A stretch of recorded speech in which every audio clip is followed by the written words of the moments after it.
Hello and welcome. Today, we're diving into a crucial topic for any modern system: automated data lifecycle policies. In the fast-paced world of software development, managing vast amounts of data, especially logs, can quickly become a monumental and expensive challenge. Without smart strategies, you're looking at spiraling storage costs and performance bottlenecks. Our goal today is to equip you with the knowledge to build a robust system that intelligently manages your data, from creation to deletion, without constant manual intervention. By the end of this lesson, you will be able to understand the necessity of these policies, not just as a nice-to-have, but as a critical component for efficiency and scalability. You'll explore core concepts like different lifecycle stages, the various types of policies you can implement, and the architectural components of a policy engine. We'll also cover practical implementation strategies, giving you the insights needed to start building your own system. Ultimately, you'll learn how to optimize cost, performance, and compliance for your log systems, ensuring your data is always in the right place at the right time for the right price. Let's get started. Imagine a large social network processing over 1 trillion log events daily, or a major financial institution that needs to retain trading logs for 7 years due to strict compliance requirements.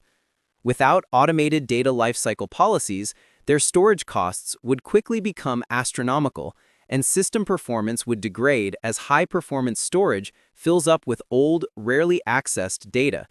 This highlights why there's a significant challenge to managing data effectively. The solution lies in understanding that data isn't static. It moves through predictable lifecycle stages based on how frequently it's accessed and specific business needs. We identify 4 main stages: the hot stage, for data accessed frequently, needing sub-second response times; the warm stage, for data accessed occasionally, suitable for debugging and analysis; the cold stage, for rarely accessed logs, kept primarily for compliance; and finally, the archive stage, for historical data with acceptable retrieval delays, often stored on tape or cloud glacier services. Each stage dictates different storage technologies and indexing levels, ensuring you're paying only for the performance you truly need. This intelligent tiering is the bedrock of efficient data management. Now, how do we automate these movements? Through various policy types that define the rules for data transitions. We have time-based policies, which move data after a certain age, like logs older than 30 days. Size-based policies trigger movements when storage utilization hits a threshold, preventing any single tier from overflowing. Access-based policies monitor query patterns, moving rarely accessed data to cheaper tiers regardless of its age. And critically, compliance policies enforce regulatory requirements, such as data retention mandates or right-to-deletion rules. At the heart of this automation is the policy engine. This engine isn't a single component, but a collection of services working in concert. It features a rule evaluator that continuously scans log metadata against configured policies.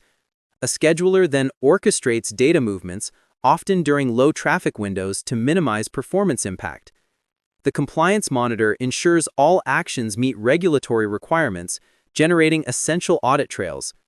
Finally, a cost optimizer tracks storage costs across tiers, suggesting adjustments for maximum efficiency. This architecture ensures real-time policy enforcement and seamless integration with your existing tiered storage.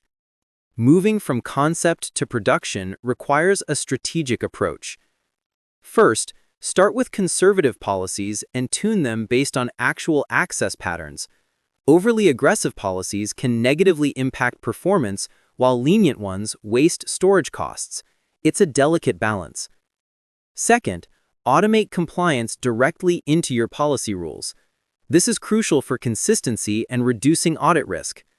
Don't rely on manual processes for regulatory adherence.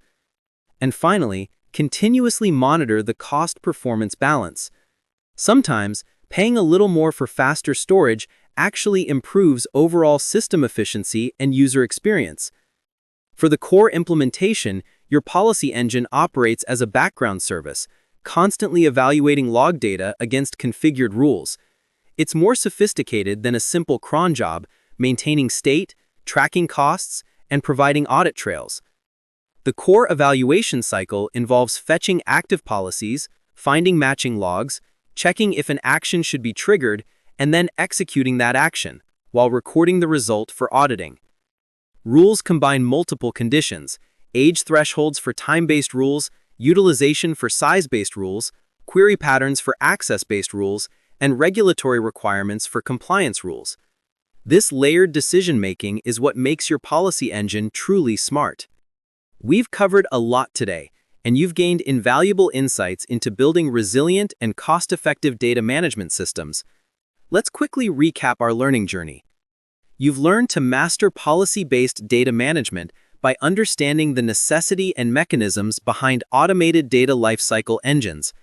You now grasp how to intelligently move logs between storage tiers based on configurable rules, optimizing both performance and costs. We also explored the architecture and components of a policy engine, helping you understand automated data tiering and cost optimization. Furthermore, you've gained critical insights into compliance reporting and real-time monitoring, essential for maintaining regulatory adherence and operational visibility. These skills are not just theoretical, they are practical tools that will empower you to design and implement robust systems in your professional roles. So, here's a final thought for you to ponder.